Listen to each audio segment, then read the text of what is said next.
Hello friend, কেমন আছো তোমরা সবাই? আমার আর একটা নিউ ব্লগে তোমাদেরকে স্বাগত জানাই।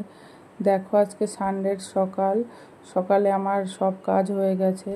বাসন মাজা, গ্যাস মোছা, রান্নাঘর পরিষ্কার করা, সব কিছু করে নিয়েছি। আমি আসলে সকালে উঠেই ব্রেকফাস্টটা করি না, আগে কাজগুলো সব সেরে নিই। কাজ করে স্নান করে পুজো দিয়ে তারপরে ব্রেকফাস্ট করি। এখন ওই 10টা সাড়ে 10টা মতো বাজে। এই বাবুকে খাওয়াচ্ছি আর আমি খাচ্ছি, কারণ বাবু আবার একা খায় না, কেন জানি না। ও বড় হয়ে গেছে, তাও এখনও একা খায় না। ওকে খাইয়ে দিলে খাবে, নাই খাবে না। কি যে সব সমস্যা বাচ্চাকে নিয়ে, কি আর বলবো। আর ওর পাশে যে মেয়েটা বসে আছে, সবাই মনে করে যে ওটা আমার মেয়ে। ওটা আসলে আমার মেয়ে না, আমাদের ঘরের সামনে ওদের ঘর। তো বাবুর সাথে খেলা করে, ওরা দুইজনে একসাথেই থাকে সারাদিন। আমাদের বাড়িই থাকে বেশিরভাগও। ও হচ্ছে আমার বাবুর ফ্রেন্ড। তো ও আবার আমাদের মতো মাছ, মাংস, ডিম এগুলো খায় না। ওরা ভেজিটেরিয়ান, ওরা ভেজ খায়। তো আমাদের খাবার ওরা খায় না। তো ও বসে আছে, ওকে খেতে বললাম, ও তো খাবে না। দেখো তো, আমার হাজব্যান্ড এই যে বাজার করে নিয়ে এসছে, এবার সেগুলোকে গোছাচ্ছি। আমি দেখছি কি কি এনেছে।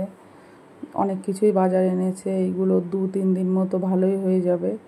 এই যে টমেটো, তারপরে পেঁপে, বিট, তারপরে আলু পেঁয়াজটা তো লাগবেই। প্রতিদিন বাজারে গেলেই ওটা সবার প্রথমে নিতে হয়, আলু আর পেঁয়াজটা। ওটা মেন, ওটা না হলে কিছুই হবে না। তো দেখো, এই যে সব কিছু গুছিয়ে নিচ্ছি এবার, কারণ লেট হয়ে যাচ্ছে। গোছাতে লেট হয়ে গেলে ওদিকে রাঁধতেও লেট হয়ে যাবে। মাংসটা এখানে আছে। এই যে এইটা হচ্ছে মাংস, আর এই পাশেরটা চিংড়ি মাছ, যেটা আর খুলিনি। এটা এইভাবেই ফ্রিজে রেখে দেবো। যে পটলটা আর লাউটা দেখলে, ওটা দিয়ে পটল চিংড়ি আর লাউ চিংড়ি হবে একদিন। তো এই যে মাংসটা রান্না হয়ে গেল, প্রায় হয়েই গেছে। দেখো, আমি কিন্তু মাংসের মধ্যে পেঁপে দিয়েছি। তোমরা কে কে পেঁপে দিয়ে মাংস খাও বলবে একটু, হ্যাঁ? কেমন লাগে সেটাও বলবে। পেঁপে দিয়ে মাংস আমাদের তো খুব ভালো লাগে। পেঁপে দিলে পারে মাংসটাও একটু ভালো সেদ্ধ হয়, খুব ভালো লাগে। আর দেখো, এই সাইডে ভাতটা ফুটছে, গরম গরম ভাত আর খাসির মাংস, দারুণ জমে যাবে একদম। আর আমি কিন্তু মাংস প্রেশার কুকারে দিই না, কারণ প্রেশার কুকারে দিলে আমার মনে হয় যে মাংসর টেস্টটা একটু কমে যায়। কেন জানি না, প্রেশার কুকারে দিই না। কড়াইতেই একটু সময় লাগে ঠিকই, কড়াইতেই কষিয়ে রান্না করে নিই। এই যে এদিকে ভাত বাড়ছি, গরম গরম ভাত আর মাংস। আজকে শুধু মাংসই করেছি, আর কিছু করিনি, কারণ মাংস হলে আর অন্য কিছু কেউ আর খেতে চায় না, ওই জন্য মাংসই করলাম।